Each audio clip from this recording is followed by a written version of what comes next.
Assalamu alaikum guys. Alhamdulillah Rabbil Alameen. Wassalatu wassalamu ala rasulihil kareem. We have what I believe here is an easy lesson, as you guys are going to see. Similar to the haraka video, now we're just adding another haraka, and you're going to see this a lot in the Quran. What we call fathatain, meaning two fathas, or dhammatain, meaning two dhammas. Just look at this one for now.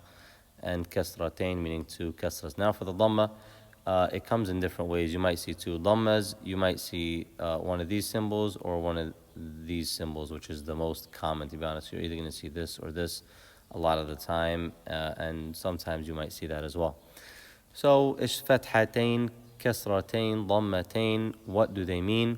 All you do is you add a noon sakin sound after saying your original haraka. So, fathatain just equals a fatha. Let me zoom in here. Fathatain just equals a fatha plus the noon sakin sound. So a turns into an, ba turns into ban, ra turns into run, fa fan. Okay, so that's the difference between a regular fatha and fathatain. The fathatain has that noon sakin sound.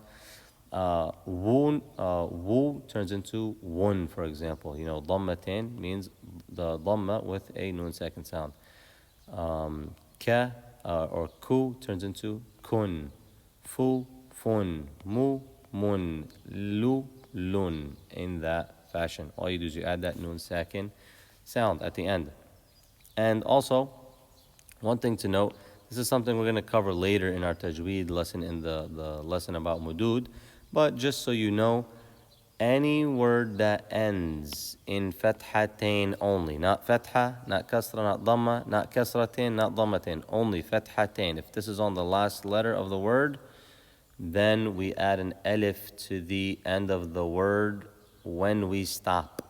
Okay, if we're not stopping, then we don't add the alif. But when we stop on that word, we add an alif, except for the ta marbuta. Because then if we add an alif, we're going to turn this ta marbuta into a regular ta, losing the actual ta marbuta. Okay, so we're going to add an alif every time we see fathatain at the end of a word. For example, the word sama. If it had fathatain on the hamza, we'd say sama'a. I'd add an alif. Nisa. If it had fathatain, I'd say nisa'a. But if I had kasratain, nisa'in, and I wanted to stop, I'd still say nisa. I don't add the alif unless it is fathatain. Okay. And that's why you're going to notice here, everything that has fathatain is going to have an alif associated with that letter. Fathatain, alif. Fathatain, alif. Fathatain, alif. And it's going to be like that. And that's how you'll see it in the Quran. Okay, so now you know when it's there. Also, one thing that you have to know about like sama and nisa and the stuff I was saying is sometimes they'll just have a ba with a fathatain at the end of the word without the alif, and you just have to know to add that alif because you're supposed to know this rule. Anyways, we'll take that later. So, ba fathatain ban, ba kasratain bin, ban bin, ba dhammatain bun, ban bin bun.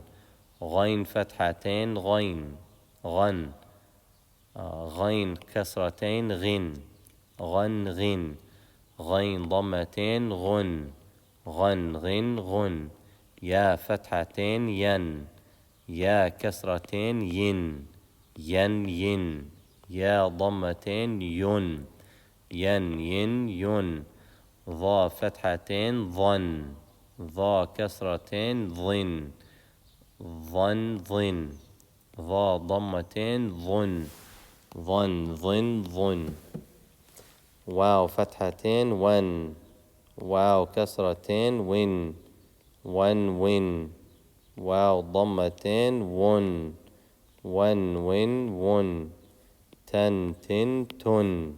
Where's the fatha for this? Where's the alif for this one? Like we said, on the ta marbuta we don't add a alif. Ten, tin, tun. Also, the ta marbuta, when we stop, it turns into a ha. So, for example, baqarah or baqaratin, if you continue. That is a ta marbuta. We'll see it later, inshallah. Then, din, dun. Run, rin, run. Dan, din, dun. Yan, yin, yun. Than, thin, thun. Khun, khin, khun. Okay. Now, time for your test. Pause this video, go check the Quizlets out. Watch this video again if you need to before you take this test. If you feel like you are ready, you feel like it's easy enough, then you can just take it. We're going to highlight random letters, and you have to say it before I do to pass the test. Ready? Go. Von, won, then, yun, von, dun, khun, rin, thun, din, ten, ghin, bin, ben, bun. Okay, if you got all that before me, then you should be really good with this lesson. Alhamdulillah. See you guys in the next one.